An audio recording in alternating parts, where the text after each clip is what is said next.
last time that you saw a picture of a collapsing glacier or melting ice cap and thought, of course, climate change? Yeah, I'm gonna get right on that after lunch. Chances are, if you're like most of us, you're very aware of the problem and even support the cause.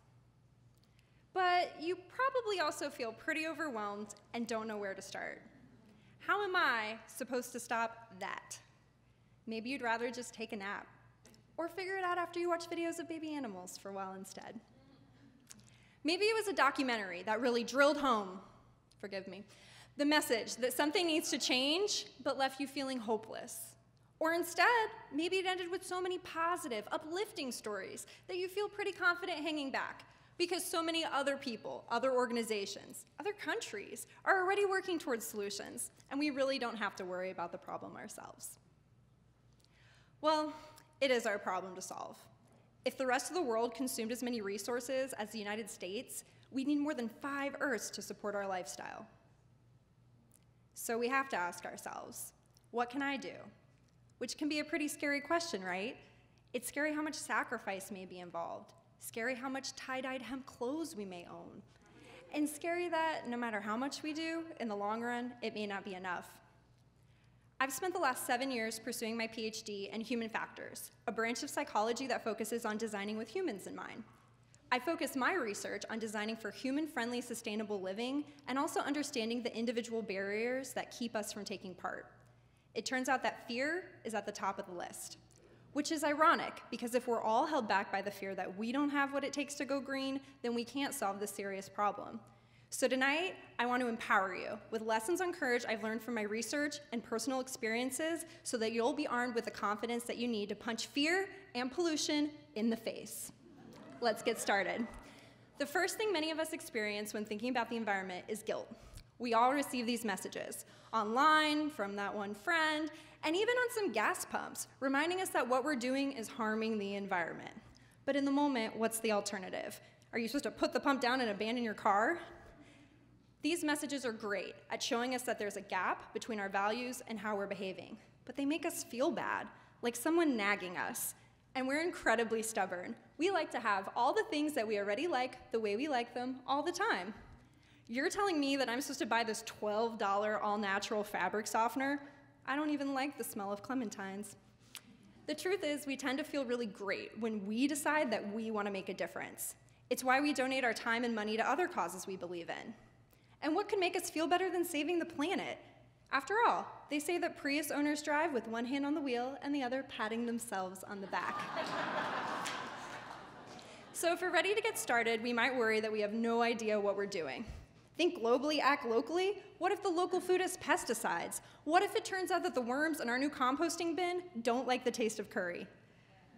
Losing the confidence in feeling capable in our most basic daily tasks can be pretty humbling, and we might not know where to begin. Thankfully, you don't need a degree in environmental science to make wise choices. Starting with one small thing, like switching to an eco-friendly dish soap, can lead you to try similar products, and so on. And some of us actually like doing research, to the point of obsession. Well, if this applies to you, consider this a new frontier of opportunity, and get to Googling. Which brings us to the next point. How much effort is going to be involved, and can I carry out the work? A recycling bin might seem innocent enough, but how about getting out of bed early on a Saturday morning, wearing only your robe, and schlepping your overflowing bin full of clinking wine bottles down to the curb for all the neighbors to see? Well, a great way to reframe the idea of work is to turn it into a competition with yourself. It's why we spend perfectly good mornings doing other crazy things, like running for dozens of miles in the Florida heat with a hideous fanny pack around our waists. So pick one goal, like Meatless Mondays, or seeing how much money you can save just from turning out the lights each month. Now, if we've set our sights on one particular goal, feel good about it, understand what's involved, and think we can carry out the effort, we still might have a lingering concern about our strategy. Say we vow to start eating organic, but Whole Foods is on the other side of town.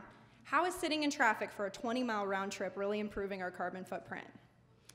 A quick change in strategy here could involve a search on local organic foods, which can lead you to nearby produce stands, community gardens, co-ops, big box stores, and even organic produce that's delivered right to your doorstep.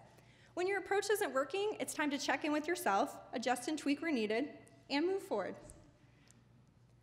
One final fear that can keep us from taking part is social isolation. We might be excited about our new approach, but it can be intimidating to others, and we might feel like we're hiding our new copy of 50 Shades of Green between the pages of Us Weekly.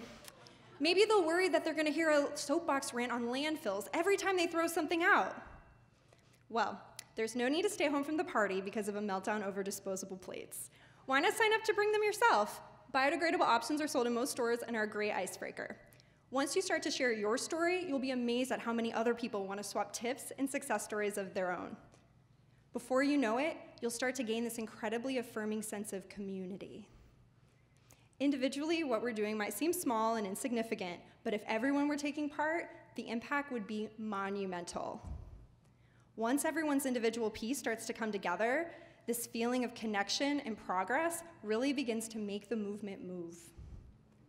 So how can we begin? Start by choosing just one thing and make sure it fits you. Feel good about what you're doing. Seek out as much or as little information as you need to just get started. Tweak where necessary. Make it into a fun challenge. Connect with others and know that you're a part of something great. Be brave. We're often asked, what would you attempt to do if you weren't afraid? For many of us, it's battling climate change. For me, it's standing up here and giving this talk. For all of our sake, it's necessary that we face our fears and step up to the plate. So, answer the call, put on your superhero cape, and get started. Together, we can make a world of difference.